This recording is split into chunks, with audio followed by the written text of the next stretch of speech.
Bismillahirrahmanirrahim. Assalamualaikum warahmatullahi wabarakatuh. Alhamdulillahirabbil alamin. Wal aqibatu lil muttaqin wa la udwana illa 'alal zalimin. Amma ba'du. Terlebih dahulu marilah kita panjatkan puji serta syukur kita kepada Allah Subhanahu wa taala. Salawat beserta salam semoga senantiasa selamanya kita limpah curahkan kepada baginda Rasul kita, yakni Habibana wa Nabiyana Muhammad sallallahu alaihi wasallam, kepada keluarganya, kepada para sahabatnya. Mudah-mudahan kita semua yang hadir dalam rangka seminar untuk CGP yang diberi judul Desiminasi di berbagai pemahaman dan pengalaman penerapan budaya positif. Salawat beserta salam semoga selamanya kita limpah curahkan ke baginda Rasul kita, yakni Habibana wa Nabiyana Muhammad sallallahu alaihi wasallam. Bapak Ibu yang saya hormati, terutama Bapak calon guru penggerak, Bapak Romo, yang dimana di hari ini akan melaksanakan pemaparan tentang budaya positif di sekolah dalam rangka menempuh tujuan atau merupakan satu interpretasi dalam penerapan budaya positif di sekolah yang diseminarkan pada hari ini. Mudah-mudahan semuanya berjalan lancar, dan kepada yang belum juga nanti ke depan mudah-mudahan kita bisa melaksanakannya. Di situ ada penerapan budaya positif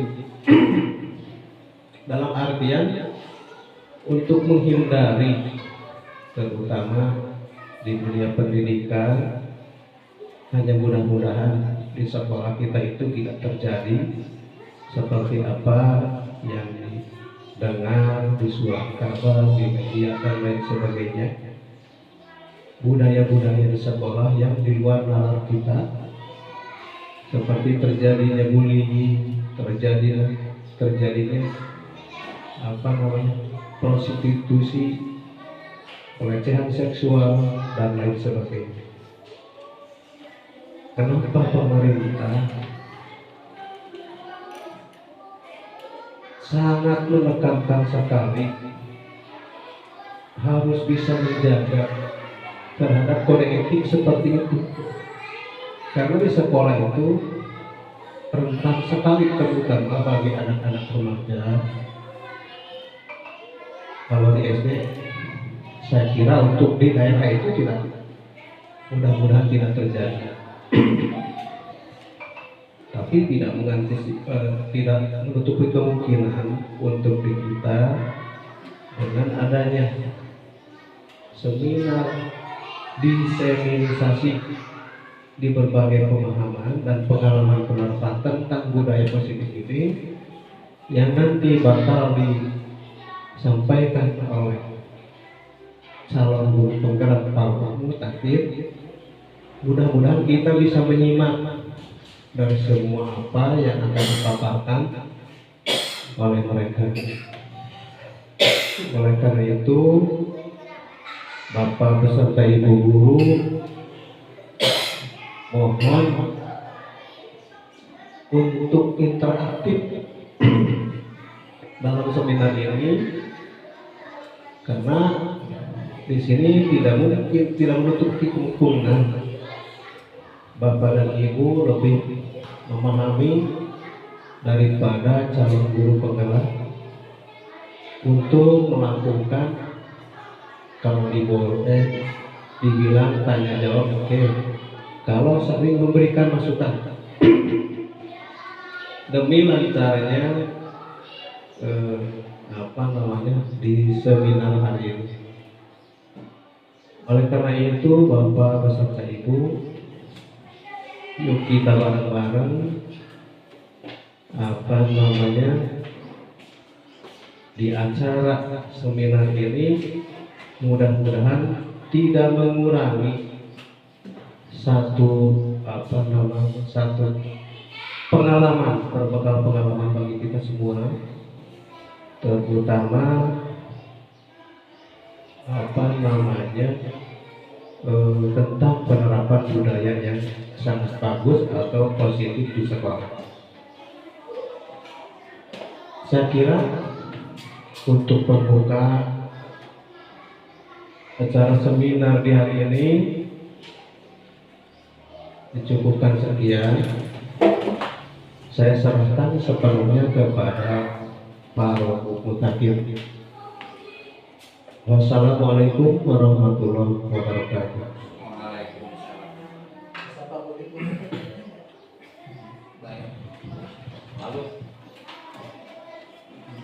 Bismillahirrahmanirrahim. Assalamualaikum warahmatullahi wabarakatuh. Alhamdulillahirabbil alamin wa bihi nasta'in ala umuri dunya waddin wa ala alihi wa sahbihi ajmain, amma ba'du. Puji serta syukur mari kita panjatkan kehadirat Ilahi Rabbi. Salawat beserta salam semoga terlimpah curahkan kepada baginda Rasulullah Habibana wa Nabiyana Muhammad sallallahu alaihi wasallam. Yang terhormat Bapak Kepala SDN Layung Sari, yang mana beliau sangat mendukung penuh dalam terlaksananya acara ini. Mungkin tanpa dukungan beliau, acara ini tidak akan berjalan sesuai dengan apa yang diharapkan, khususnya bagi saya selaku peserta pendidikan calon guru penggerak angkatan ke-9 dari Kabupaten Tasikmalaya. Tidak lupa yang saya hormati Bapak Ibu guru sekaligus rekan saya selaku senior saya di SDN Layung Sari yang telah berkenan hadir dalam acara ini, yaitu dalam acara diseminasi berbagai pemahaman dan pengalaman penerapan budaya positif.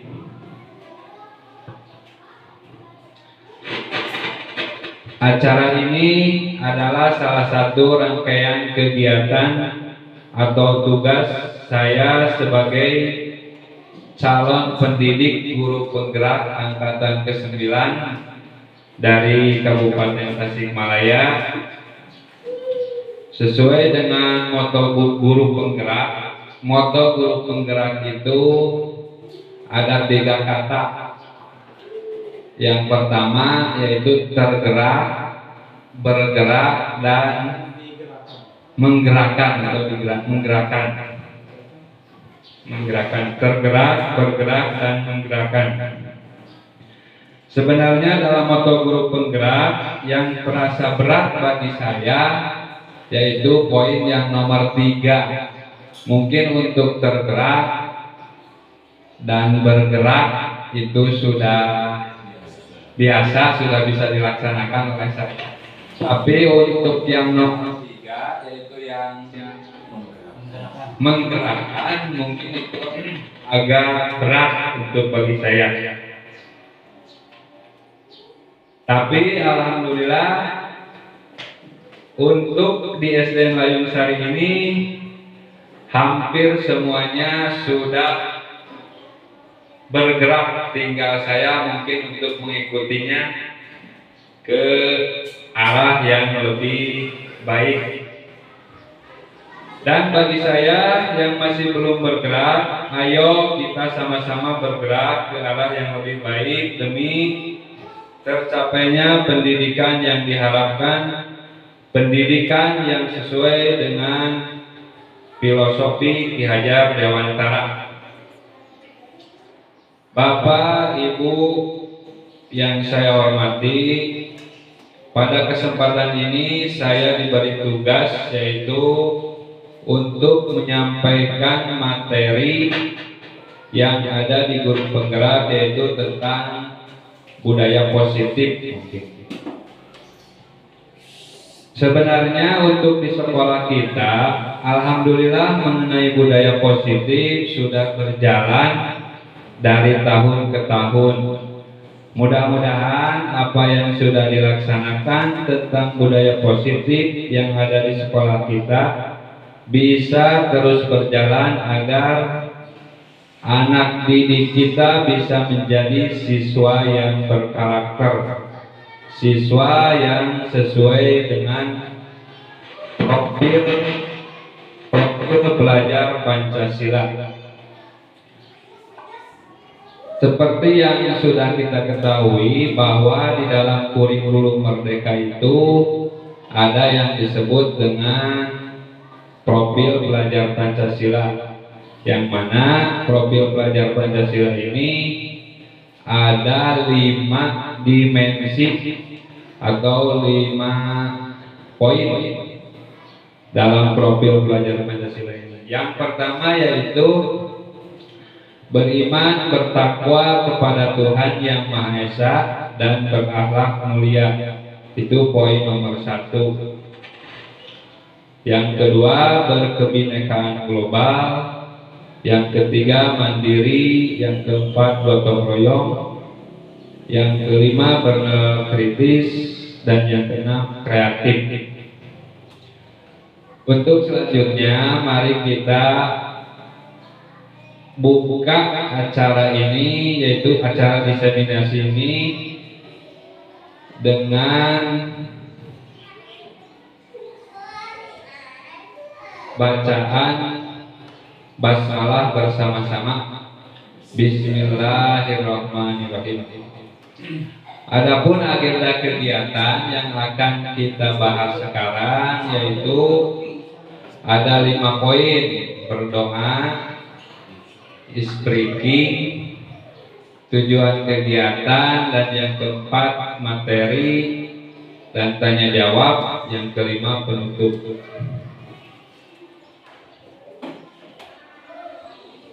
Untuk speaking nanti di akhir atau di awal atau di tengah.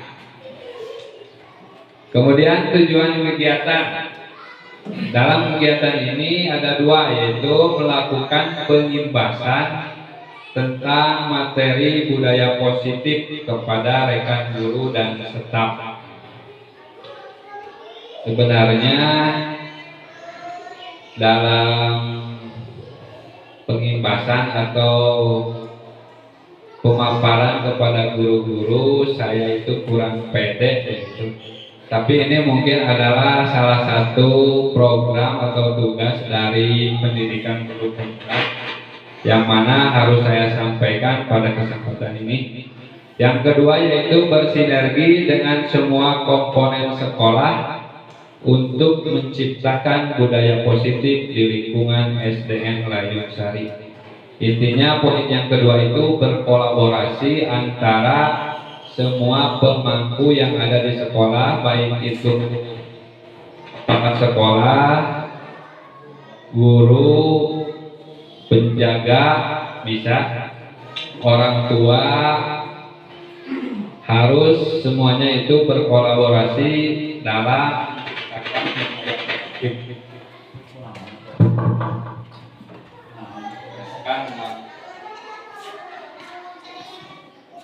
selanjutnya tentang budaya positif. Budaya positif di sekolah adalah nilai-nilai keyakinan atau nilai-nilai atau keyakinan dan kebiasaan-kebiasaan di sekolah yang berpihak pada murid agar murid dapat berkembang menjadi pribadi yang kritis, penuh hormat dan bertanggung jawab. Itu pengertian tentang budaya positif. Selanjutnya disiplin positif. Di sini ada uraian atau apa ya? Yang berjudul cobalah buka. Diibaratkan Anda adalah A. Tugas Anda adalah mengepalkan salah satu tangan Anda. Coba Anda bayangkan bahwa Anda menyimpan sesuatu yang sangat berharga di dalam kepalan tangan Anda. Anda perlu menjaga benda tersebut sekuat tenaga Anda, karena begitu pentingnya untuk kehidupan Anda. Tugas B yaitu rekan Anda mencoba dengan segala cara untuk membuka kepalan tangan Anda, atau teman Anda B boleh membujuk, menghardik, mengintimidasi, memarahi, menggoda, menggelitik, bahkan menawari Anda uang agar Anda bersedia membuka kepalan tangan Anda.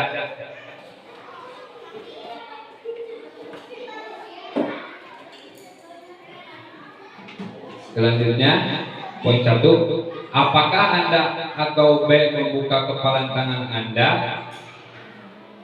Mengapa? Apa alasan Anda atau B membuka kepalan tangan Anda? Apakah Anda atau B menutup kepalan tangan Anda? Apa alasan Anda atau B tetap menutup kepalan tangan Anda? Yang terakhir, dalam kegiatan ini sesungguhnya siapa yang memegang kendali atau kontrol untuk membuka atau menutup kepalan tangan? Kesimpulan, pada dasarnya semua tindakan atau keputusan bagaimana dari kontrol pikiran kita terhadap prinsip yang kita pegang teguh. Ketika kita berpegang teguh terhadap pendirian untuk tidak membuka kepalan tangan, maka kepalan tangan pun tidak akan dibuka. Tetapi ketika kita berusaha untuk mempengaruhi teman kita untuk membuka kepalan tangan kita, juga akan sulit untuk mempengaruhi teman kita. Jadi semuanya keputusan ada pada kontrol kita masing-masing. Itu adalah penggalan dari sebuah cerita atau apa ya itu.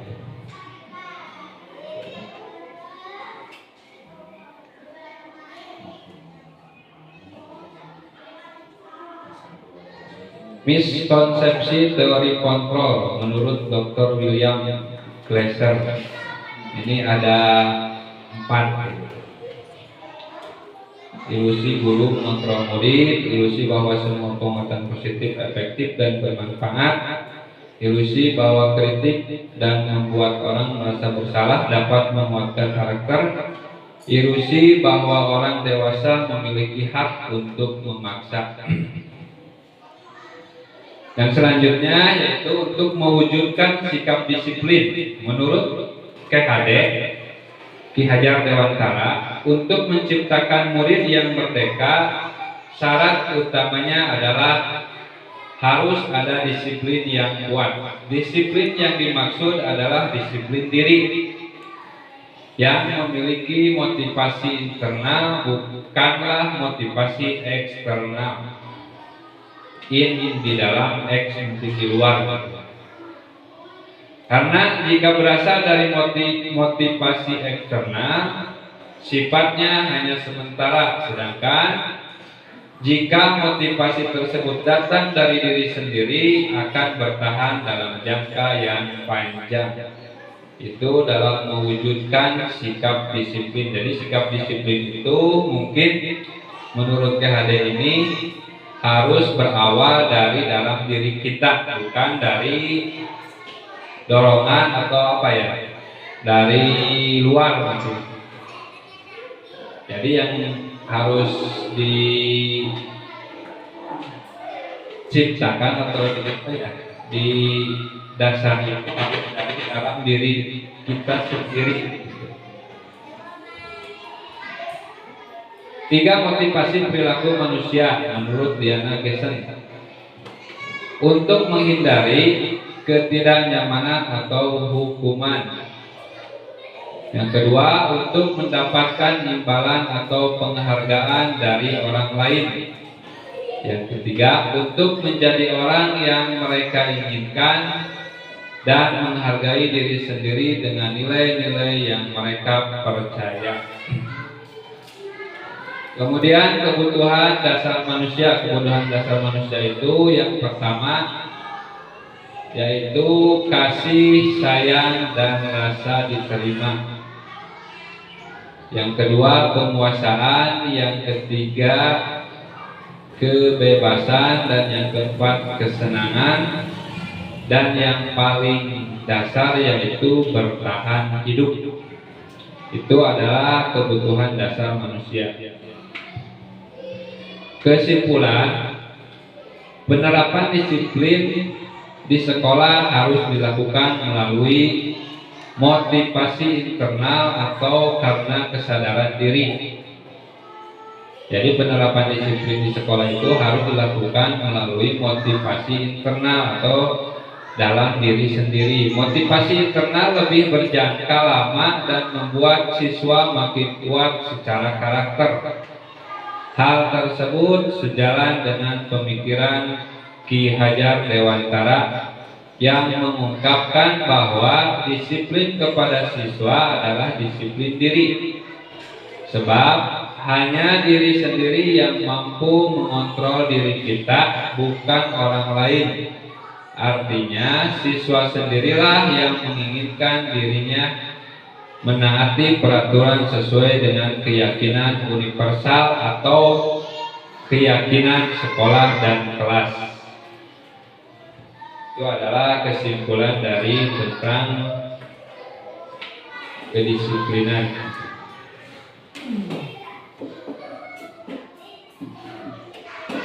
Selanjutnya yaitu 5 posisi kontrol guru. Di sini akan dijelaskan bahwa guru itu mempunyai 5 posisi kontrol. Yang pertama yaitu sebagai penghukum. Yang kedua sebagai pembuat merasa bersalah. Yang ketiga sebagai teman. Dan yang keempat pemantau. Dan yang kelima sebagai manajer.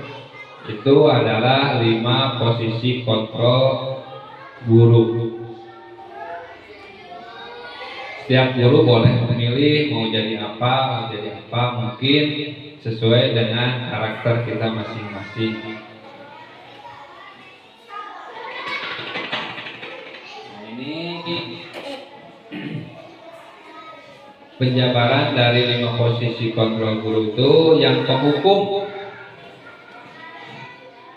Penghukum itu yaitu nada suaranya tinggi, bahasa tubuh, mata melotot, dan jari menunjuk atau menghardik. Itu adalah posisi kontrol guru sebagai penghukum.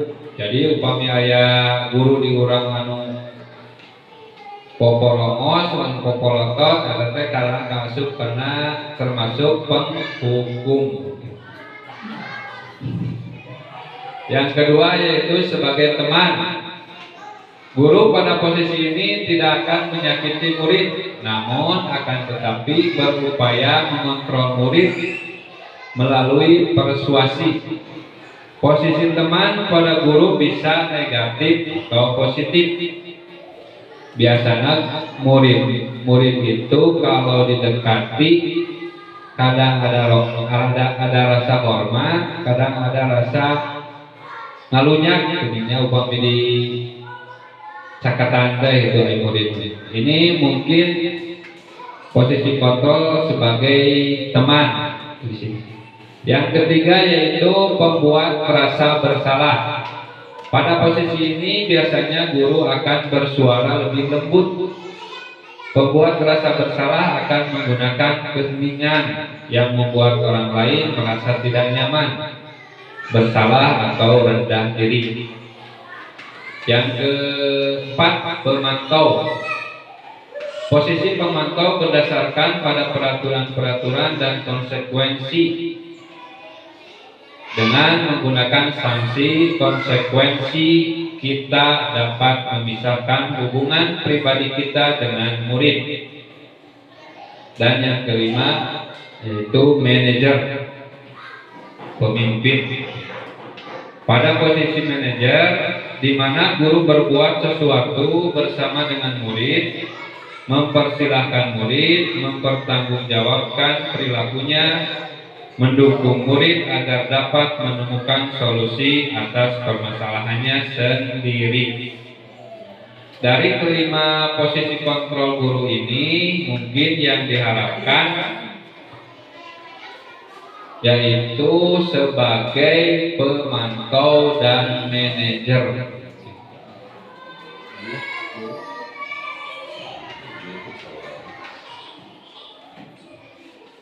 Studi kasus, ini contoh kasus yang ada di sekolah nanti. Fitnah atau fakta? IPA kurang menguasai pelajaran matematika, sehingga pada saat pelajaran tersebut berlangsung, dia lebih banyak berdiam diri atau menggambar di buku pelajarannya pada saat guru matematikanya.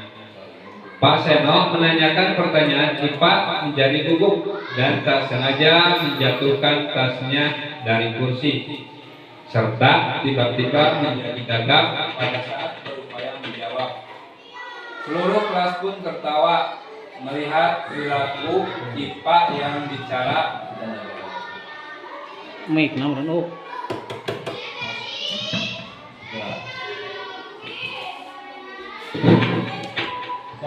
Tertawa IPA yang tergagap dan malu luar biasa dan menahan dan malahan minta IPA untuk maju ke depan dan berdiri di depan kelas. Biasalah kejadian. Sambil menunjuk hidungnya karena tidak bisa menjawab pertanyaan Pak Seno. Kelas makin gaduh dan anak-anak pun tertawa melihat IPA di depan kelas memegang ujung hidungnya. Dari kasus ini mungkin ada satu siswa yang tidak bisa pelajaran matematika sehingga ditertawakan oleh guru dan temannya mungkin. Coba apakah Anda setuju dengan tindakan Pak Seno terhadap IPA? Yang kedua, menurut Anda bagaimana dampak yang dirasakan oleh IPA secara psikologis? Apakah baik atau buruk? Nah, dalam kasus ini mungkin kita bisa menyimpulkan bahwa tindakan Pak Seno dan teman-temannya IPA itu mungkin kurang baik atau buruk. Dalam melaksanakan kasus ini harus diadakan segitiga restitusi. Nah, dalam segitiga restitusi ini adalah upaya mendisiplinkan siswa, tapi dengan cara siswa sendiri yang menyelesaikan masalahnya dan membuat mereka bertindak sesuai dengan keinginan ideal yang didasarkan pada keyakinan kelas. Itu adalah segitiga restitusi. Segitiga restitusi ini tahapan dalam menyelesaikan masalah-masalah yang ada di sekolah atau kasus-kasus yang ada di sekolah. Yang pertama yaitu menstabilkan identitas. Yang pertama harus dilaksanakan oleh kita sebagai pendidik atau guru, yaitu menstabilkan identitas. Yang kedua, validasi tindakan yang salah. Kita menanyakan apakah yang diperbuat oleh siswa tersebut Dan yang kelima, menanyakan keyakinan. Keyakinan kelas apa yang telah kita sepakati, kamu ingin menjadi orang seperti apa. Dalam segitiga restitusi ini adalah cara dalam mengatasi masalah atau kasus-kasus yang ada di sekolah.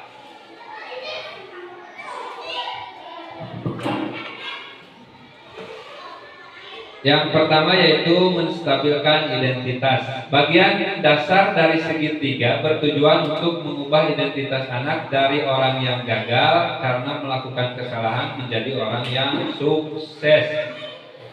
Anak yang melanggar peraturan karena sedang mencari perhatian adalah anak yang sedang mengalami kegagalan. Dia mencoba untuk memenuhi kebutuhan dasarnya, namun ada benturan. Kalau kita mengkritik dia, maka kita akan tetap membuatnya dalam posisi gagal. Kalau kita ingin dia menjadi reflektif, maka kita harus meyakinkan si anak dengan cara mengatakan kalimat-kalimat seperti ini. Berbuat cara itu tidak apa-apa. Tidak ada manusia yang sempurna. Saya juga pernah melakukan kesalahan seperti itu. Kita bisa menyelesaikan ini. Bapak atau ibu tidak tertarik mencari siapa yang salah, tapi bapak ibu ingin mencari solusi dari permasalahan. Ini dalam segitiga restitusi yang pertama, yaitu menstabilkan identitas. Jadi hal yang harus dilaksanakan oleh guru yaitu yang pertama itu menstabilkan identitas. Yang kedua yaitu validasi tindakan yang salah. Kalau kita tolak anak yang sedang berbuat salah, dia akan tetap menjadi bagian dari masalah. Namun bila kita memahami alasannya melakukan sesuatu, maka dia akan merasa dipahami. Para guru yang telah menerapkan strategi ini mengatakan bahwa anak-anak yang tadinya tidak terjangkau menjadi lebih terbuka pada mereka. Strategi ini menguntungkan bagi murid dan guru karena guru akan berada dalam posisi siswa dan karena itu akan memiliki perspektif yang berbeda. Dan yang ketiga yaitu validasi tindakan yang salah. Validasi tindakan yang salah. Menurut teori kontrol, semua tindakan manusia, baik atau buruk, pasti memiliki maksud atau tujuan tertentu. Kita mungkin tidak suka sikap seorang anak yang terus-menerus merengek, tapi bila sikap itu mendapat perhatian kita, maka itu telah memenuhi kebutuhan anak tersebut. Kalimat-kalimat di bawah ini mungkin terdengar asing buat guru, namun bila dikatakan dengan nada tanpa menghakimi, akan memvalidasi kebutuhan mereka. Nah, pertanyaan untuk siswa dalam validasi tindakan yang salah ini ada beberapa pertanyaan. Padahal kamu bisa, contohnya padahal kamu bisa melakukan yang lebih buruk dari ini, ya. Kamu pasti punya alasan mengapa melakukan hal ini. Yang ketiga, kamu patut bangga pada dirimu sendiri karena kamu telah melindungi sesuatu yang penting buatmu. Yang kelima, kamu boleh mempertahankan sikap itu, tapi kamu harus menambahkan sikap yang baru. Itu adalah tindakan-tindakan yang harus dilakukan dalam melakukan pemecahan masalah dalam kasus-kasus atau apa yang terjadi pada siswa, yaitu ada 3. 1, menstabilkan identitas. Yang kedua, validasi tindakan yang salah. Dan yang ketiga, validasi menanyakan keyakinan. Menanyakan keyakinan. Nah, dalam menanyakan keyakinan, teori kontrol menyatakan bahwa kita pada dasarnya termotivasi secara internal. Ketika identitas sukses telah tercapai, langkah satu dan tingkah laku yang salah telah divalidasi, langkah dua, maka anak akan siap untuk dihubungkan dengan nilai-nilai yang dia percaya dan berpindah menjadi orang yang dia inginkan. Pertanyaan-pertanyaan di bawah ini menghubungkan keyakinan anak dengan keyakinan kelas atau keluarga. Yang pertama, apa yang kita percaya sebagai kelas atau keluarga? Yang kedua, apa nilai-nilai umum yang kita telah sepakati? Yang ketiga, apa bayangan kita tentang kelas yang ideal? Kelima, kamu mau jadi orang yang seperti apa? Kesimpulan, restitusi adalah sebuah upaya untuk membuat siswa mampu mengevaluasi diri mereka sendiri agar menjadi manusia yang baik sesuai dengan nilai-nilai kebajikan universal, dan sebuah upaya agar setiap kesalahan yang dilakukannya menjadi bahan pembelajaran agar dirinya menjadi lebih baik atau menjadi lebih kuat karakternya, dan penghargaan pada diri mereka sendiri pun menjadi bertambah. Dengan penjelasan di atas, diharapkan budaya positif di sekolah dapat terwujud dan sekolah sebagai tempat menyemai benih kebudayaan atau pembentukan karakter, bukan hanya sebagai mimpi indah yang hanya menjadi cerita indah dalam buku-buku teks pelajaran. Mungkin itulah kesimpulan dari segitiga restitusi yang tadi.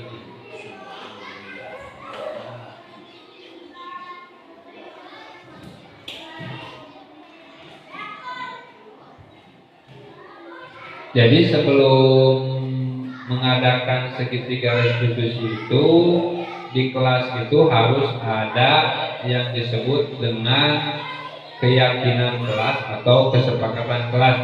Kita di kelas harus membuat aturan. Kalau dulu itu yaitu aturan kelas atau tata tertib kelas. Nah, untuk sekarang ini yaitu keyakinan kelas disebutnya. Kenapa keyakinan kelas atau kesepakatan kelas? Karena yang buat itu bukan guru, tapi semua siswa mengemukakan pendapatnya masing-masing, sehingga disebutlah kesepakatan kelas. Jadi sebelum melakukan segitiga restitusi itu harus ada dulu kesepakatan yang sudah dibuat oleh siswa. Ini contoh dari kesepakatan kelas, keyakinan kelas 1 dan kelas 5. Contoh keyakinan kelas 1, setiap anggota kelas perlu belajar, setiap anggota kelas perlu senang, setiap anggota kelas perlu melakukan tugas, setiap anggota kelas perlu saling menghargai, perlu merasa aman, dan yang kelima, selalu bersikap positif, dan selanjutnya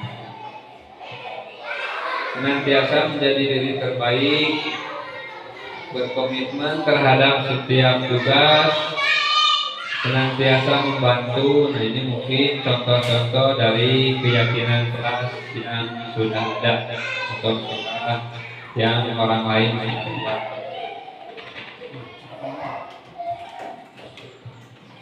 Selanjutnya, perbedaan hukuman dan konsekuensi.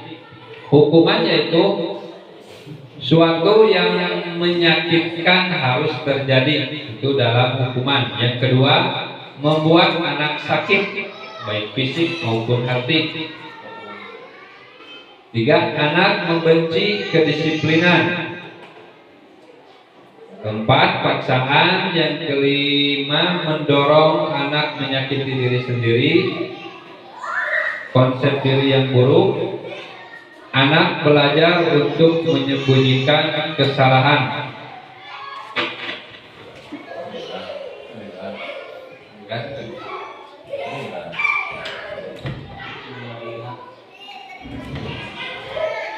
Marah, rasa bersalah, dipermalukan, merasa tak dihargai.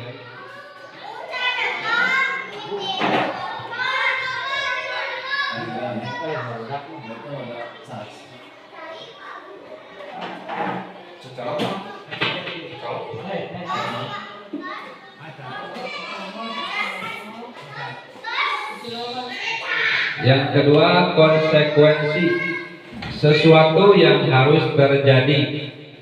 Yang kedua, anak merasa tidak nyaman dalam jangka waktu pendek.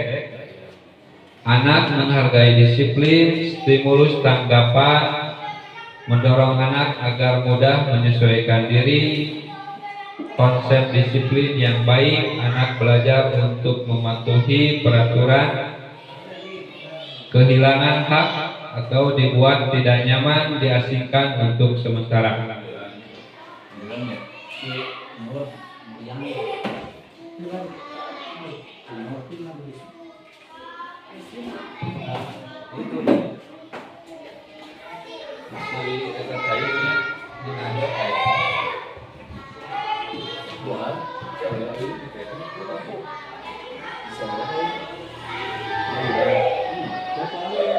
Kemudian tindakan guru dalam menerapkan segitiga restitusi.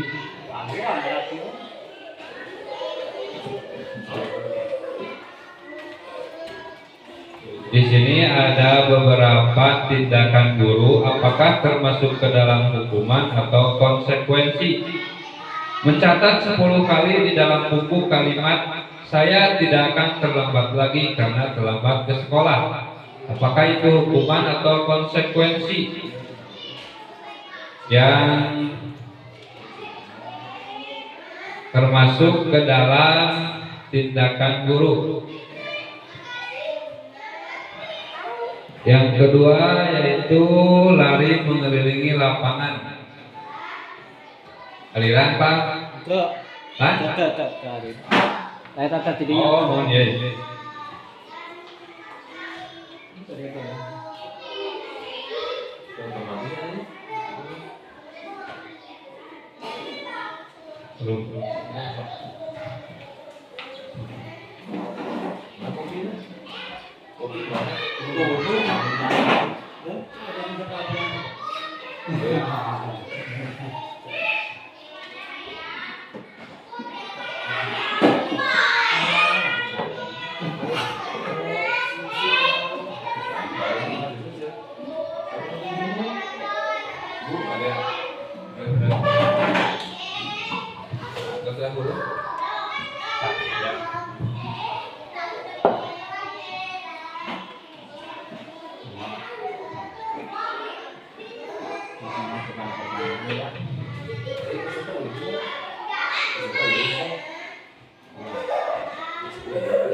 Coba kita bedakan apakah di sini tindakan guru itu termasuk hukuman atau konsekuensi. Yang nomor 1, mencatat 100 kali di dalam buku kalimat "Saya tidak akan terlambat lagi karena terlambat ke sekolah". Apakah hukuman atau konsekuensi? Yang mungkin di sini adalah nomor 1 itu adalah hukuman. Tuh. Yang kedua, lari mengelilingi lapangan 5 kali karena terlambat hadir ke sekolah. hukuman kita coba lihat. Betul. Jadi nomor 2 itu hukuman.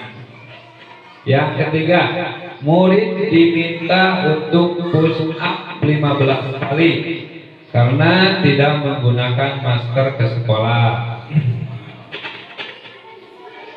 Hukuman itu. Yang keempat, menggantikan kertas tugas teman yang telah dicoret-coret. Kok?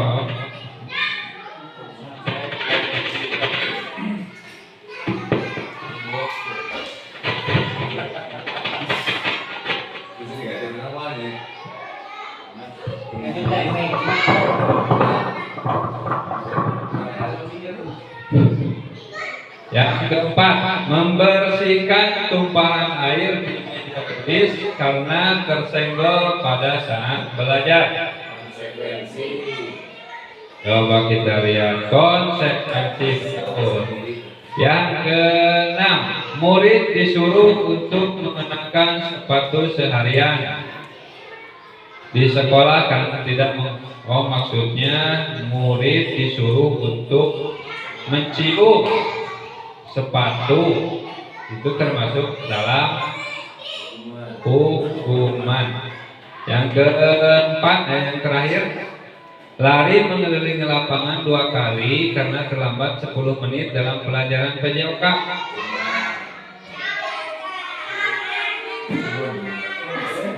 Konsekuensi, dan mungkin ini dalam pelajaran PJOK. Jadi kita bisa membedakan antara hukuman atau konsekuensi. Ini adalah contoh kasus yang ada di sekolah orang lain.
Kuwargi teka kuping panjang videona urang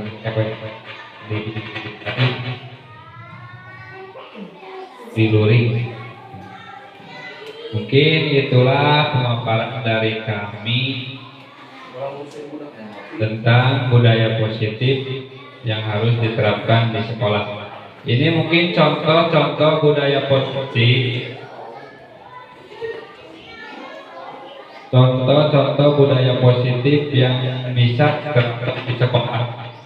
Yang pertama, melaksanakan tata tertib atau keyakinan kelas. Nah, dalam keyakinan kelas atau tata tertib sekolah, kita harus membuat dulu keyakinan atau tata tertib yang ada di sekolah dengan berdiskusi dengan semua siswa yang ada di kelas. Yang kedua yaitu cinta kebersihan dan lingkungan. Ini adalah contoh budaya positif yang bisa diterapkan di sekolah. Nah, iya, ini diterapkan. Ilmu keguruan lah menurut SPG. Jadi yang di rumah ukur dicopot bagian-bagian gede lagi SPG mah dimimiti semester hiji itu ke semester dari ilmu keguruan dalam pakai. Jadi cara-cara mendisiplinkan anak terpanjangnya Pak atas ayat gitu kan. Terus ini SPG psikologi nanti politik pedagogi ya depan ilmu keguruan itu sebenarnya ngan beda ya mah bisa menggunakan kurikulum mereka Kurikulum merdeka anak-anak kurikulum merdeka cara mengamalkan atau memberikan sarana transfer ke anak kepada anak itu sebagai guru merdeka teh guru masa dan bagian teh guru masa tahan orang mah anak itu ya aku kalau kemana sekali itu masih sama disiplin kan adalah bahasa guru merenung lagi penerapan saya syukur kalau kurikulum ay panggil mah pembukaan dulu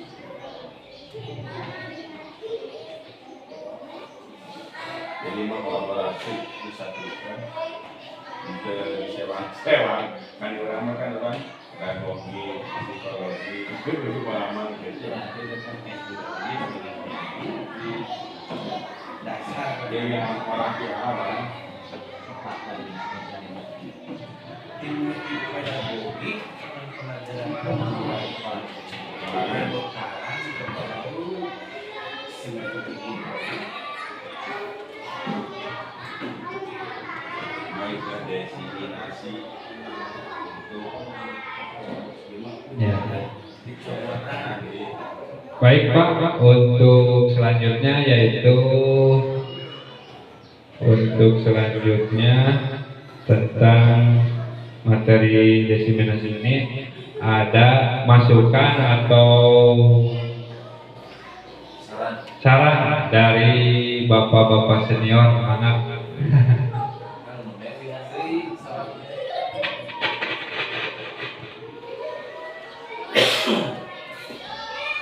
Pak, gimana? ini kan destinasi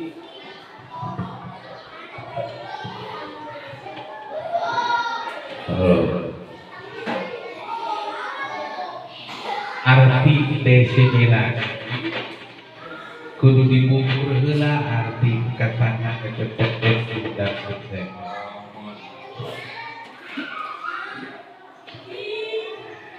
Cek etimologi naon diseminasi teh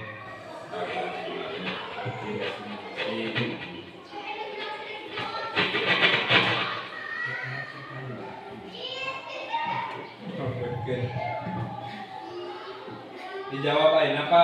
yo amin receh-receh ilmu orang ini Diseminasi menurut Kamus Besar Bahasa Indonesia yaitu seperti seminar tapi dalam lingkup yang kecil. Mungkin untuk di sekolah bisa dilakukan bersama kepala sekolah, guru, dan internal. komite.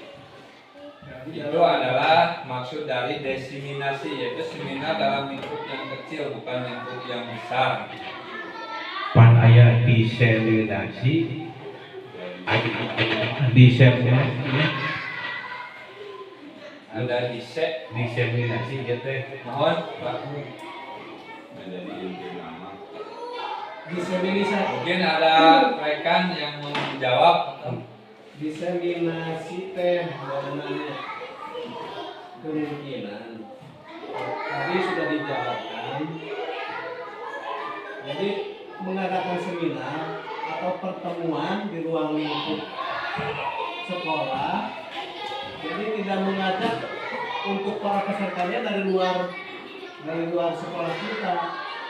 Itu barangkali dalam pemahaman diseminasi itu seminar, merupakan seminar, tapi di luar lingkup sekolah kita, tidak menghadirkan peserta lain di luar daripada sekolah kita. Itu barangkali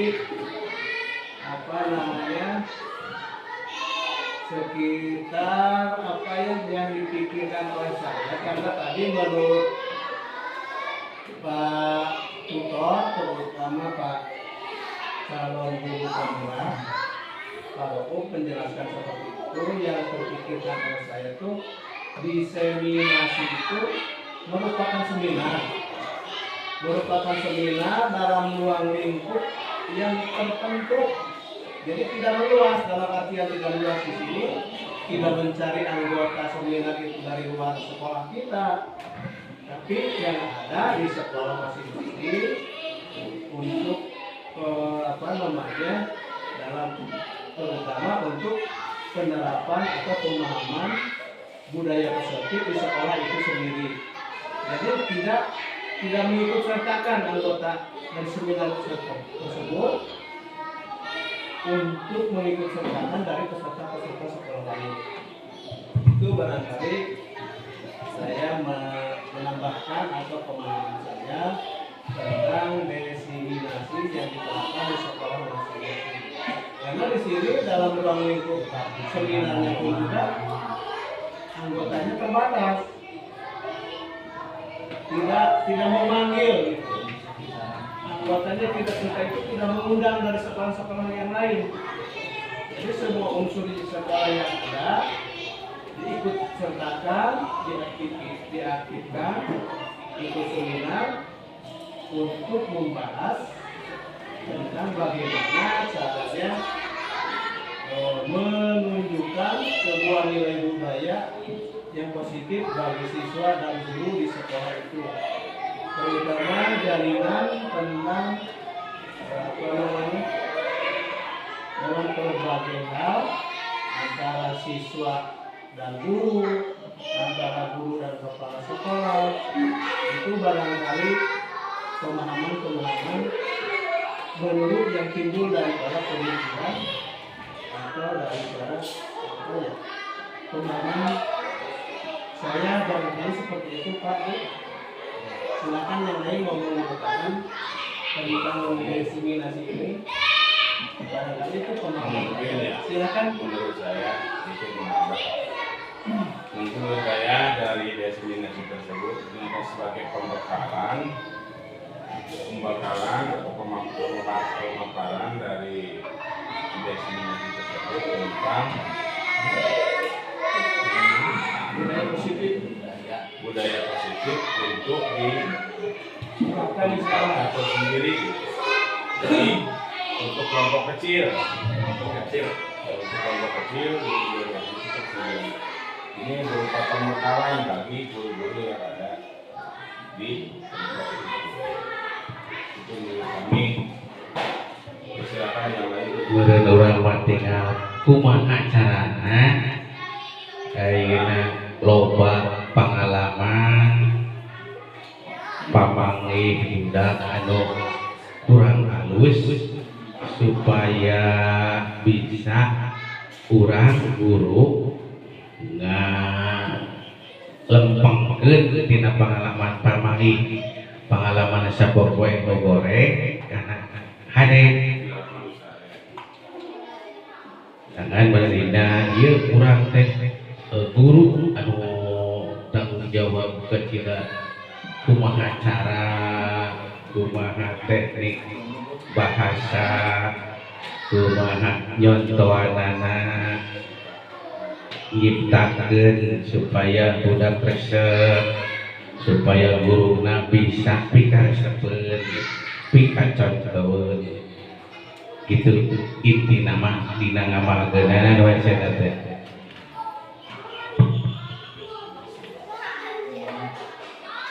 Terima kasih kepada rekan atau para senior saya dalam memberikan saran atau kritik yang sangat baik atau bagus. Jadi dalam menghadapi budaya positif ini ada kesimpulannya, ada 5 posisi kontrol guru yang harus kita hadapi atau yang harus kita tahu. Apakah posisi kontrol kita itu sebagai penghukum, apakah posisi kontrol kita itu sebagai pembuat rasa bersalah atau yang disebut nyalahkeun budak namanya. Apakah posisi kontrol itu sebagai teman atau pemantau atau manajer? Nah, yang diharapkan dari calon guru penggerak atau di dalam pendidikan guru penggerak, posisi kontrol yang diharapkan oleh guru itu yaitu sebagai pemantau dan manajer. Kalau sudah menjadi pemantau atau manajer, segitiga restitusi atau cara-cara dalam penyelesaian kasus atau masalah yang terjadi di siswa itu bisa diselesaikan menggunakan segitiga restitusi itu kalau sudah menjadi pemantau atau manajer. Jadi yang diharapkan itu sebagai pemantau dan manajer.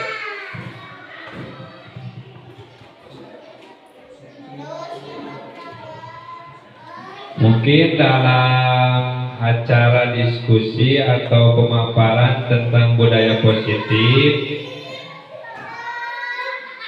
kita barangkali ada yang mau disampaikan lagi dari peserta desiminasi SDN Layung Sari atau sudah pas gitu? Cukup ini nama sebagai pembekalan bagi kita sebagai guru untuk menghadapi anak dalam kegiatan sehari-hari. Iya, betul. Jadi ini evaluasi orang pribadi berarti.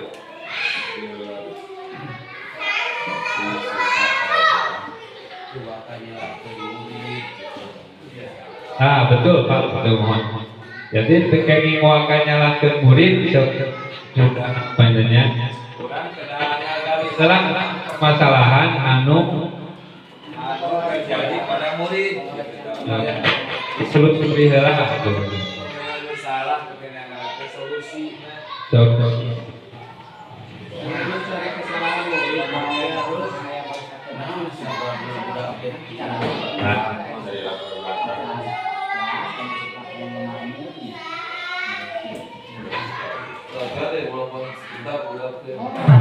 Tapi ada sifat keras, ada sifat lemah lembut.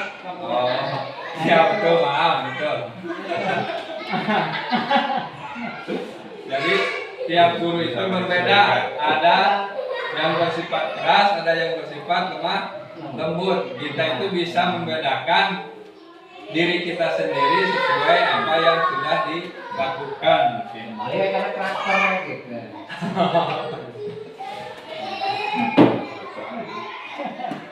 Gak terlibat.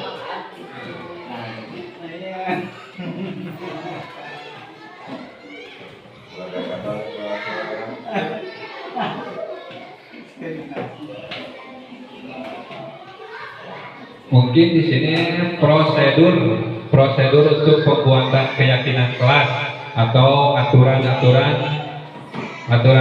untuk membuat kesepakatan kelas. Jadi diusahakan untuk tiap-tiap kelas itu mempunyai tata tertib kelas atau yang sekarang itu disebut dengan keyakinan kelas. Keyakinan kelas ini dibuat oleh semua anggota yang ada di kelas, baik itu guru, murid. Jadi langkah-langkah yang harus ditempuh: satu, mempersilahkan warga sekolah atau murid-murid di kelas untuk bercurah pendapat tentang peraturan yang disepakati di kelas. Yang kedua, mencatat semua masukan para murid, warga di kelas atau di papan tulis atau di kertas besar, di mana semua anggota kelas bisa melihat hasil curah pendapat dari tiap-tiap murid. Yang ketiga, susunlah keyakinan kelas sesuai prosedur. Ganti kalimat negatif menjadi kalimat positif. Jadi tiap siswa itu pasti mengemukakan pendapat yang berbeda-beda. Contoh, kalimat negatif: dilarang terlambat datang ke sekolah. Nah, dalam kesepakatan kelas harus dirubah menggunakan kalimat positif.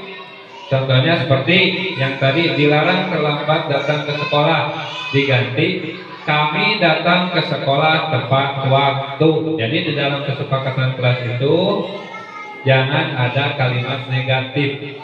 Jadi kami datang ke sekolah tepat waktu.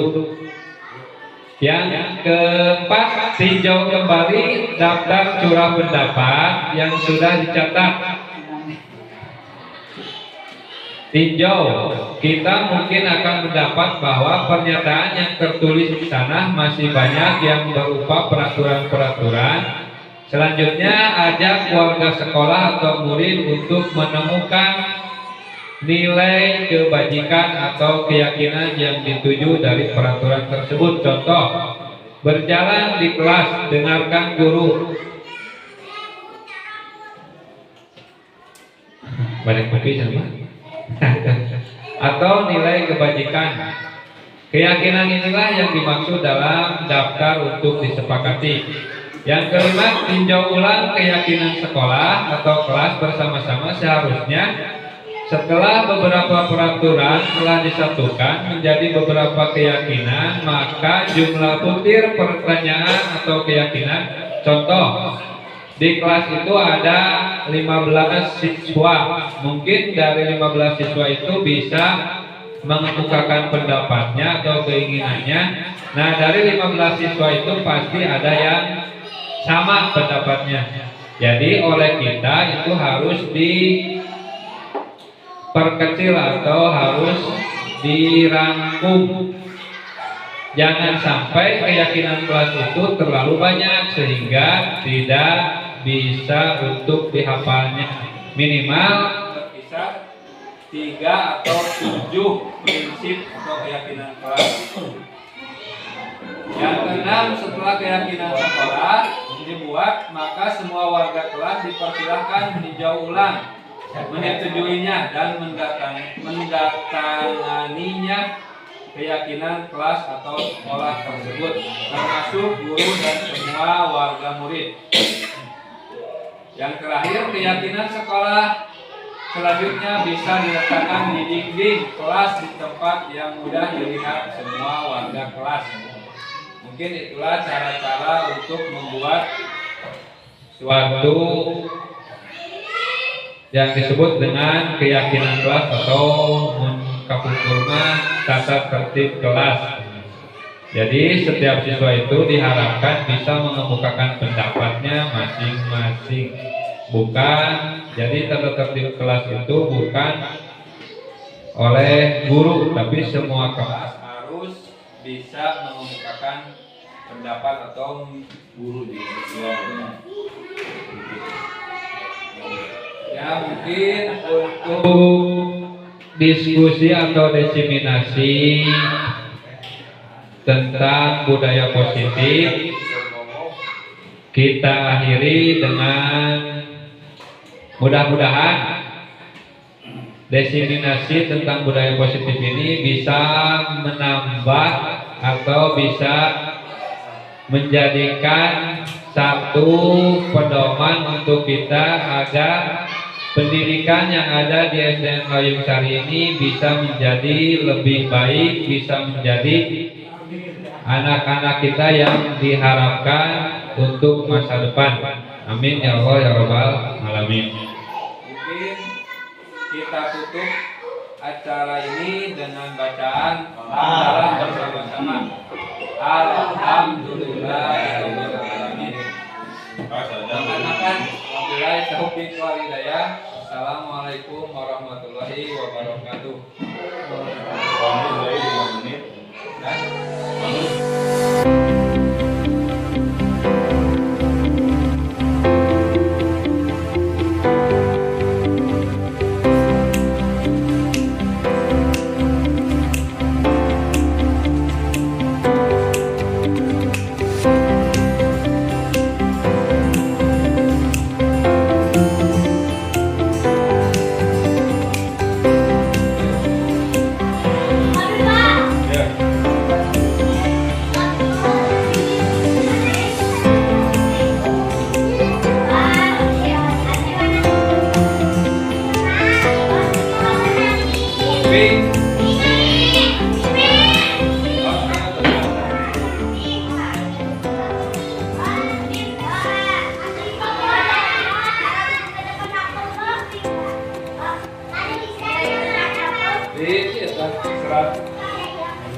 Langsung tulis beberapa kalian.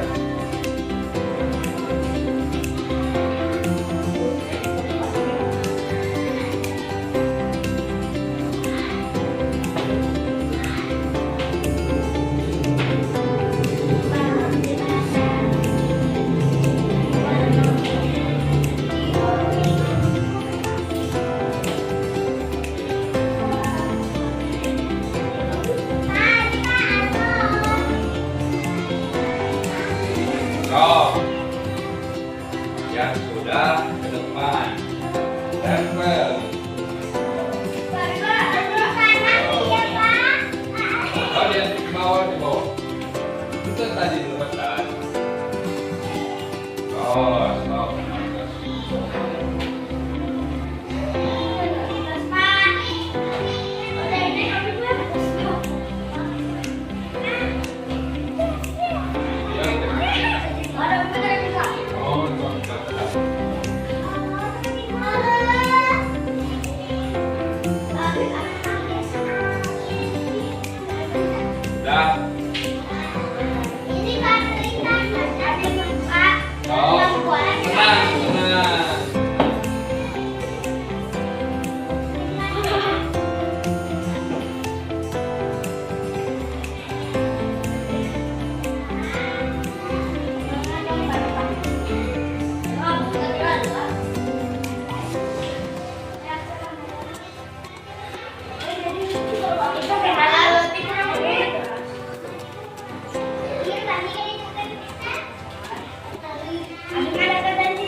Repan, sudah Repan. Oh, dihapusnya salah.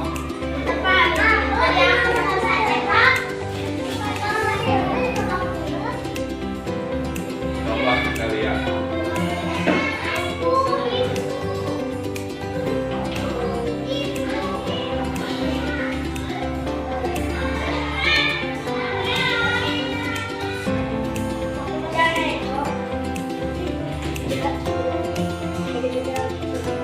jangan makan di kelas. 1. 2. Jangan tidur malam. 3. Jangan membuang di kelas, membuang mungkin membuang sampah. Jangan tidur di kelas. Ada 4 Pak. Terus jangan tidur di kelas, jangan makan di kelas, jangan tidur di kelas.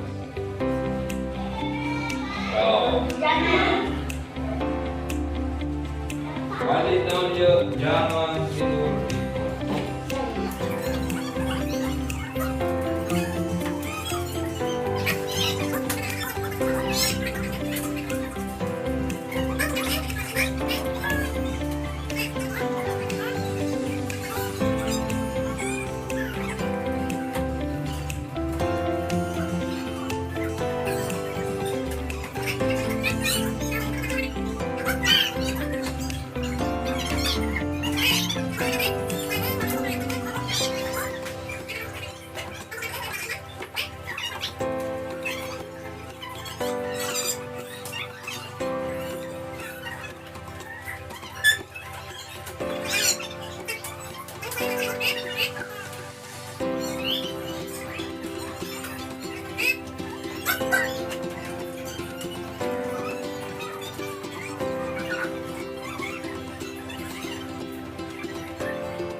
Coba baca semuanya.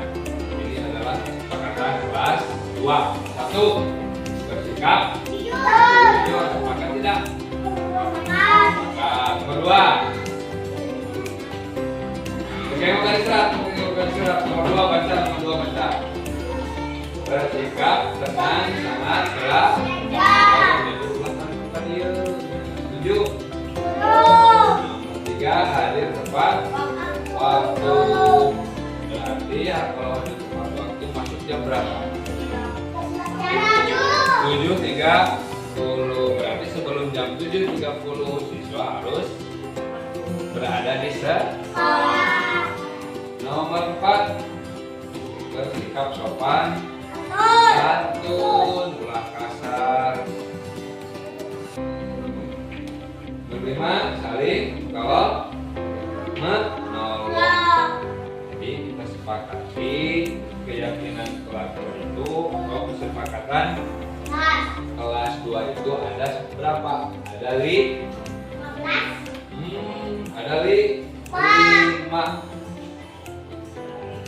Nanti oleh Bapak akan dibikin seperti jadi judulnya judul kesepakatan kelas